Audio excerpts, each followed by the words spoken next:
Assalamualaikum warahmatullahi wabarakatuh. Di kesempatan kali ini saya kembali mereview fosil Gallikelor Jumat Kliwon di ukuran sedang, namun ada juga yang berukuran kecil juga.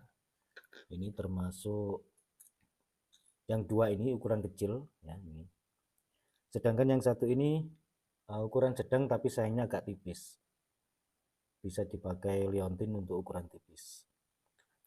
Terus ini juga saya menunjukkan kepada sahabat-sahabat bahwasanya fosil Gallikelor Jumat Kliwon ini yang sudah selesai saya rendam beberapa minggu yang lalu, sudah saya tunjukkan videonya.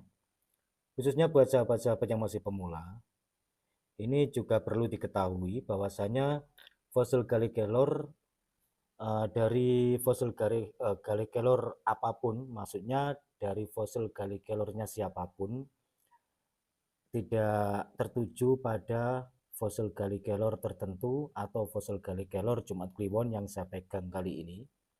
Ini berlaku untuk fosil Gallikelor dari daerah manapun.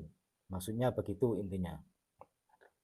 Ya, perlu diketahui bahwasanya fosil Gallikelor Jumat Kliwon yang kita saksikan bersama-sama ini juga ada perubahan lagi yang mana pas sebelum saya rendam kemarin itu memang agak sedikit kurang, gimana ya istilah bahasa Jawanya, kurang neges gitu ya. Memang hitamnya sudah hitam, agak sedikit hitam pekat menurut saya, namun kurang begitu tegas gitu istilahnya. Dan ini sudah saya rendam sekitar 4 kali rendaman. Di setiap rendaman ada yang jangka waktu 1 minggu, 2 minggu, bahkan ada yang jangka waktu dalam rendaman itu hampir sekitar 1 bulanan. Dan itu sudah saya lakukan keempat kalinya.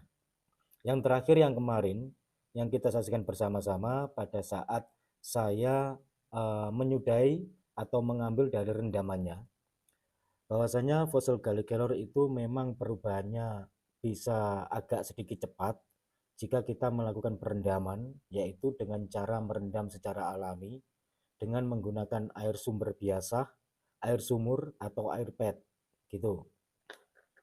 Tentunya pada kualitasnya pun juga berpengaruh teman-teman.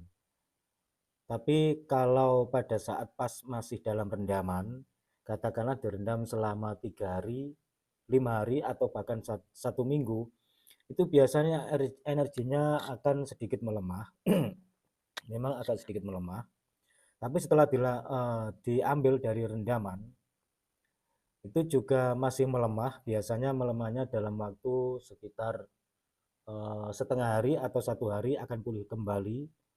Dan setelah dilihat atau dirasa, fosil Gallikelor mengalami perubahan secara alami, energinya juga semakin menguat, semakin memadat. Nah, gitu. Makanya saya lakukan perendaman. Setelah saya rasa cukup, saya ambil lagi, saya keringkan, saya angin-anginkan, dengan harapan energinya bisa pulih kembali secara alami, dan itu biasanya memang pasti pulih kembali sesuai dengan asal mulanya dan mempunyai nilai plus tersendiri. Setelah dilakukan perendaman, meskipun energinya akan sedikit berkurang atau melemah, maka fosil Gallikelor tersebut akan bertambah lagi energinya, bahwasanya energinya bisa dikatakan bisa bertambah menjadi 2 kali lipat atau bertambah bisa menjadi setidaknya makin bertambah lah, minimal begitu.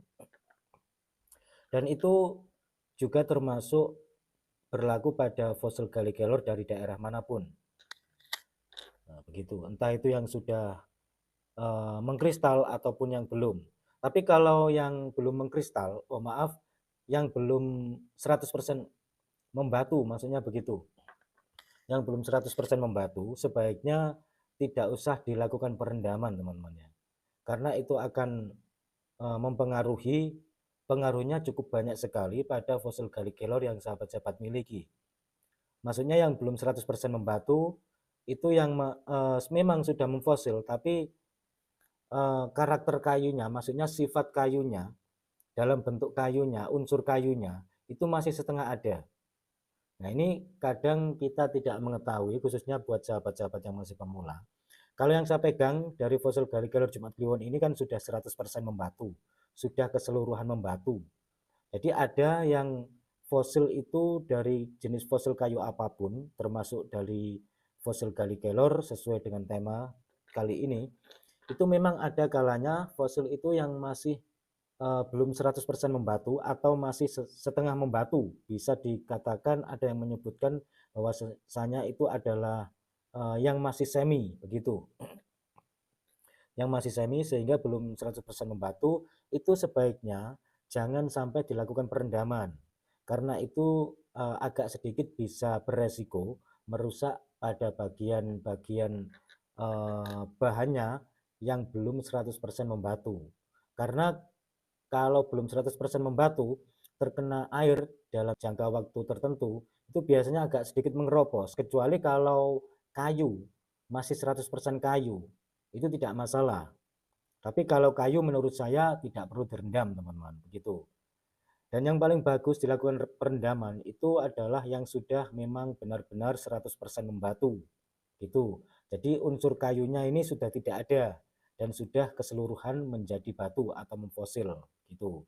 Sehingga kita bisa mendapatkan atau menjadikan fosil gali kelor tersebut yang kita rendam, yang kita rawat, yang kita miliki itu menjadi fosil gali kelor yang kualitasnya semakin membaik.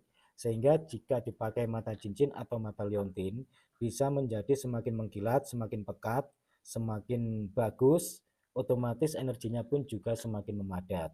Ya, gitu. Ya, baik teman-teman ya, pada perjumpaan kali ini cukup sekian dulu dari saya, kurang lebihnya saya mohon maaf, semoga bermanfaat. Wassalamualaikum warahmatullahi wabarakatuh. Rahayu, salam budaya.